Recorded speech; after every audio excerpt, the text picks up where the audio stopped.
Oke, selamat pagi dan selamat siang ya semuanya. Di sini ada video selanjutnya yaitu tentang sifat fisis hidrokarbon. Fisis itu nama lain dari fisik ya. Jadi sifat yang bisa terlihat, bisa kita amati dengan mata kita ya.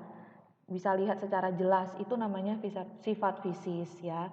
Dan untuk penjelasan tentang sifat fisis hidrokarbon ini adalah materi terpendek dibandingkan video-video lainnya, tapi tolong kalian tetap pahami karena juga salah satu syarat untuk mengerti tentang hidrokarbon ya.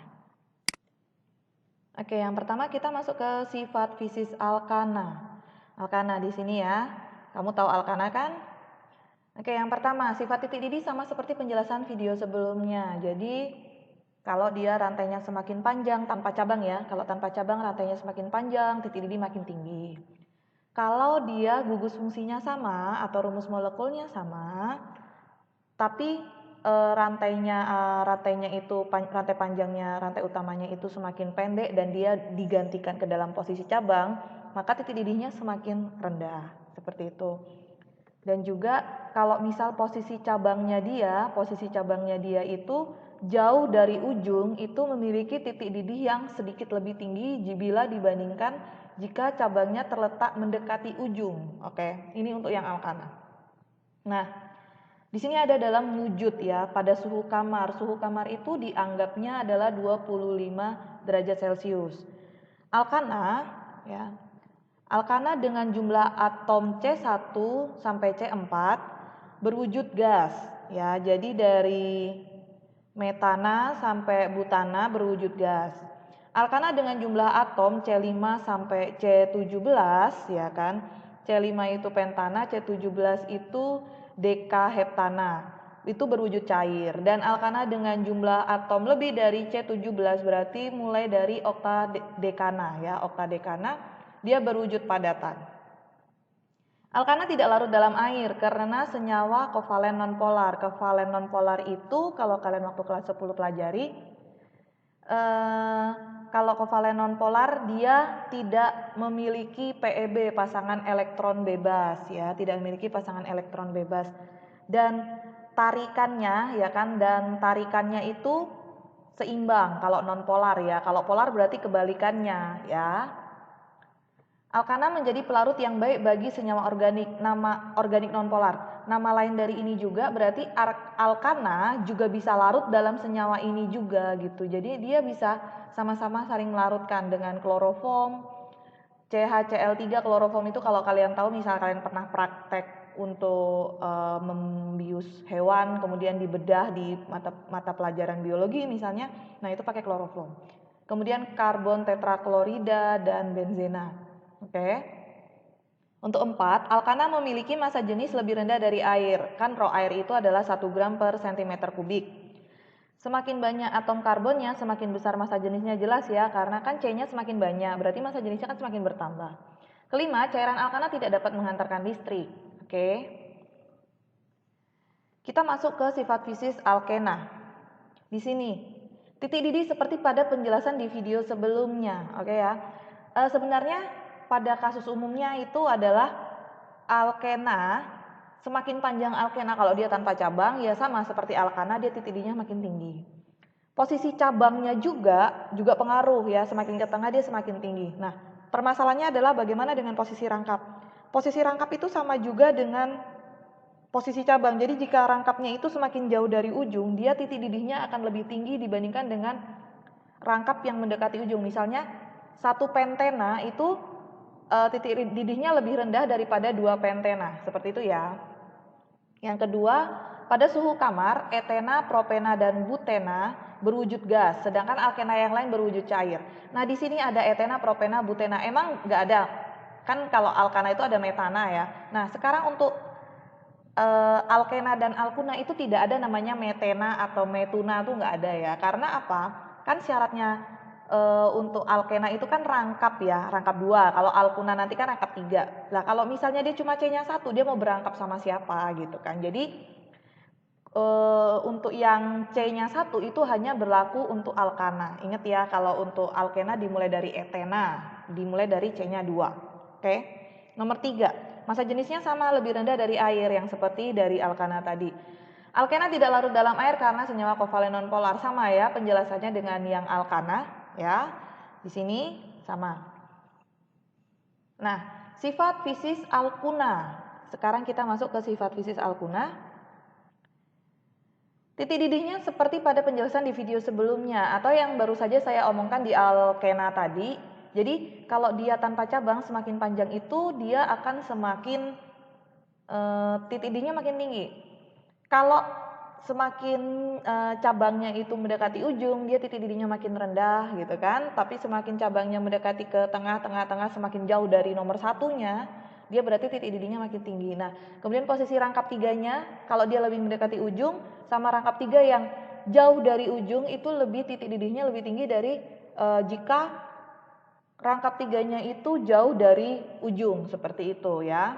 Pada suhu kamar, etuna berwujud gas. Jadi yang C-nya 2 itu hanya yang berwujud gas, sedangkan alkuna yang lain berwujud cair. Nggak ada yang padat ya. Alkuna memiliki massa jenis lebih rendah dari air, sama. Oke.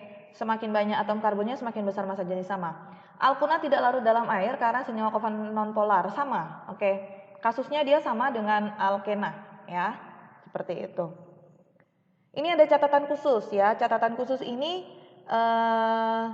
silakan diingat, tapi jarang keluar sebenarnya, tapi jaga-jaga aja ya.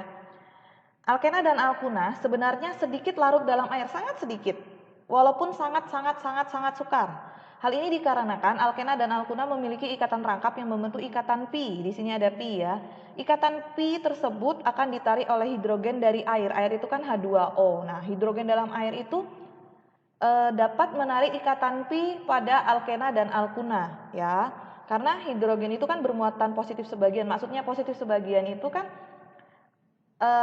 H itu punya elektronnya, kan nomor atomnya 1, elektronnya valensi berarti 1 kan. Jadi dia kan membutuhkan 1. Jadi kalau kita menulis H itu kan H+, berarti kan dia bermuatan positif sebagian ya kan. Karena kalau dia penuh kan harusnya elektronnya 2. Nah, karena dia baru 1 biasa ditulis H+1, berarti H kan masih membutuhkan 1. Nah, dia menarik bagian dari alkena dan alkuna ya. Nah, untuk penjelasan ikatan pi, dan sebenarnya ada 2 jenis ikatan tambahan pada senyawa organik, yaitu ada namanya ikatan sigma dan ikatan pi. Ini jarang keluar, tapi ada beberapa kali itu keluar ya, beberapa kali keluar waktu dulu masih ada zaman UN, ujian sekolah itu. Nah, ini masih dikeluarkan. Jadi kayak ujian sekolah masih diadakan oleh pemerintah gitu kan. UN jelas ya dari pemerintah, itu jarang dikeluarkan tapi ada beberapa kali dia keluar. Nah, ini nanti kalau bisa saya akan buatkan satu video tentang penjelasan ikatan sigma dan pi, tapi tidak masuk ke materi yang akan diulangkan ke hidrokarbon. Jadi cuma pengetahuan untuk kalian saja. Jadi kalau misalnya nanti dapat video dari saya ya yang untuk pi dan sigma, pembentukannya bagaimana, dia ada di mana. Nah, itu silakan dilihat, diingat-ingat, tapi tidak dimasukkan, saya tidak masukkan ke dalam materi saya ya. Nah, di sini alkana hanya memiliki ikatan sigma. Ikatan sigma itu dia 1 lurus gitu ya. Kemudian alkena kan memiliki ikatan rangkap 2 yang terdiri dari 1 ikatan sigma dan 1 ikatan pi ya, karena dia rangkap 2. Sedangkan alkuna memiliki ikatan rangkap 3 yang terdiri dari 1 ikatan sigma dan 2 ikatan pi.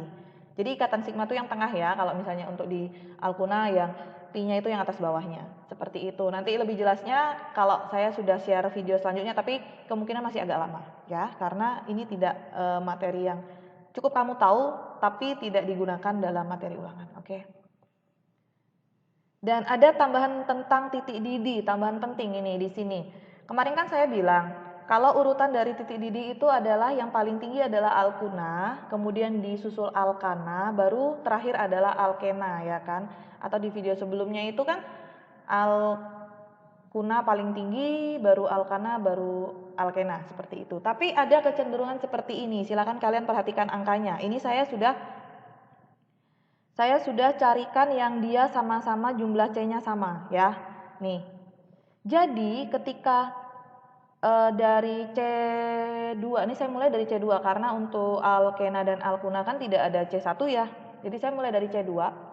Untuk C2, C3 dan C4 tetap titik didihnya ya kan.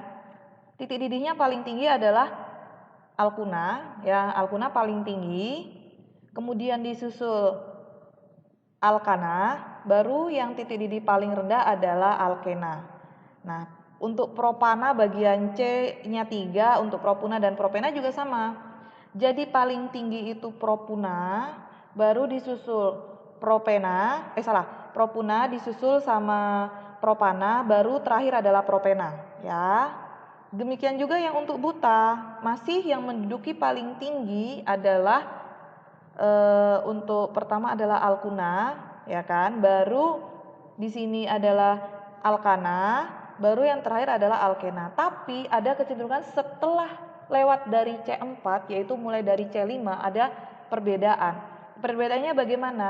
Naiknya alkuna dia akan secara perlahan, jadi dia akan mengalami ketertinggalan dibandingkan dengan kenaikan dari alkana, alkena, ya. Jadi nanti ketika posisinya udah mulai dari C5, posisinya akan menjadi seperti ini. Paling tinggi adalah alkana, disusul alkena, baru terakhir alkuna. Jika sudah mulai dari C5. Demikian juga kalau udah C6 heksana dan seterusnya nanti ke bawah ya. Jadi paling tinggi itu adalah heksana, baru heksena, baru heksuna ya. Jadi ada terjadi perbedaan dari kecenderungan titik didih dalam alkana, alkena, dan alkuna. Seperti itu, kalian ingat baik-baik. Kapan dia lebih tinggi alkuna, kapan dia lebih tinggi alkana, ya kan? Kapan disalibnya itu ketika posisi dia udah memulai C-nya mulai dari 5. Alkuna itu titik didihnya mulai disalib oleh alkana dan alkena ketika C-nya masuk ke C5, ya. Kemudian tambahan satu lagi tentang isomer cis dan trans. Kalian kan sudah dijelaskan di video sebelumnya, cis dan trans. Cis itu kalau dia searah ya kan, jadi sama-sama misalnya CH3-nya di atas, kemudian yang bawahnya itu kan H. Trans itu kan CH3-nya di atas, kemudian ngilang ya, jadi kayak berseberangan, CH3 di atas, kemudian sebelah kanan itu di bawah, kemudian hanya yang kanan di atas, yang sebelah kiri hanya di bawah. Nah, titik didih dan titik leleh pada isomer cis dan isomer trans ditentukan oleh 1. Polaritas senyawa menentukan tingginya titik didih sebuah senyawa. 2. Bentuk simetris senyawa menentukan tingginya titik leleh. Ya, jadi gini, semakin polar sebuah senyawa, maka titik didihnya makin tinggi. Nah, sedangkan untuk bentuk simetrisnya ya kan, jika semakin sebuah senyawa itu simetrisnya, bentuk simetrisnya itu semakin sama gitu kan ya, semakin sama, berarti dia titik lelehnya makin tinggi. Nah, di sini kamu lihat ya, isomer cis sifatnya lebih polar daripada trans. Kenapa lebih polar? Karena dia lebih tidak seimbang. Oke ya, sama-sama tidak seimbang, tapi untuk cis itu kan sangat tidak seimbang ya, sangat tidak seimbang seperti itu. Sedangkan bentuk isomer trans lebih simetris. Lebih simetris bagaimana? Dia gambarnya itu simetris itu bukan diambil kayak ada cermin kiri kanan, itu bukan seperti itu, tapi kalian mempertimbangkan juga gitu kan, bentuknya dia, tarikannya dia itu kan seimbang, jadi tidak berat salah satu gitu kan. CH3 lebih untuk sebelah kiri, CH3-nya di atas. Nah, untuk kanan supaya menyeimbangkan, dia nariknya ke sebelah kanan bawah, bukan ke sebelah kanan atas gitu. Sedangkan hanya gitu kan, hanya yang untuk sebelah kiri hanya di bawah, sedangkan untuk sebelah kanan hanya di atas. Makanya dia dibilang simetris. Kenapa? Karena juga satu tarikannya seimbang, jadi dia sifat polarnya lebih kecil, tapi dari segi bentuk dia juga lebih simetris, lebih seimbang. Nah, seperti itu. Nah, maka dari itu isomer cis memiliki titik didih yang lebih tinggi dan titik leleh yang lebih rendah. Ya, titik lelehnya lebih rendah bila dibandingkan dengan isomer trans, ya. Jadi untuk isomer cis gitu kan, dia angkanya tinggi banget gitu untuk didihnya, sedangkan untuk titik lelehnya dia rendah banget. Sedangkan untuk isomer trans kebalikan, titik didihnya tidak terlalu tinggi, ya kan? Titik lelehnya juga tidak terlalu rendah. Jadi digunakan oleh cheese seperti itu ya. Jadi atas dan bawahnya jaraknya direnggangkan oleh cheese ya. Ini tambahannya, cukup sifat fisisnya, dan terima kasih. Semoga kalian paham materi yang kali ini. Seperti itu, ini teori aja dan tolong kalian pelajari. Terima kasih.